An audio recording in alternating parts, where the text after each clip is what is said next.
ایک گھنے جنگل میں جانور چین و سکون سے رہتے تھے۔ ہرن، خرگوش، ہاتھی، بندر اور کئی پرندے اس جنگل میں آباد تھے۔ ان سب میں ایک ہرن بہت عقل مند اور چالاک تھا۔ اس کا نام چمک تھا۔ ایک دن جنگل میں ایک شکاری آیا۔ وہ جانوروں کو جال میں پھنسا کر لے جانا چاہتا تھا۔ اس نے ایک جگہ پر دانے ڈال کر جال بچھایا اور چپ کر بیٹھ گیا۔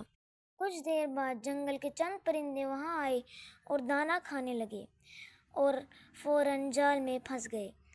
یہ منظر چمک نے دور سے دیکھا۔ وہ فوراً وہاں پہنچا اور غور سے جال کا جائزہ لینے لگا۔ پھر وہ قریبی پرندے کے پاس گیا اور کہا، دوست جلدی آؤ، کچھ پرندے جال میں پھنس گئے ہیں، ہمیں ان کی مدد کرنی ہے۔ بندر، خرگوش اور کچھ اور جانور چمک کے ساتھ گئے۔ چمک نے سب کو سمجھایا کہ ہم مل کر جال کو کاٹ سکتے ہیں، لیکن ہمیں احتیاط سے کام لینا ہوگا تاکہ شکاری کو خبر نہ ہو۔ بندر نے جال کو دانتوں سے کاٹنا شروع کیا، خرگوش نے اپنے نوکیلے پنجے استعمال کیے اور چمک ہر طرف نظر رکھتا رہا۔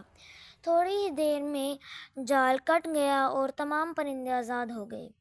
وہ خوشی سے چہچہانے لگے اور چمک کا شکریہ ادا کیا۔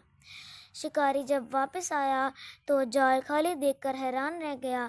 اسے سمجھ نہیں آیا کہ سب یہ کیسے ہوا۔ وہ شرمندہ ہو کر جال چھوڑ کر چلا گیا۔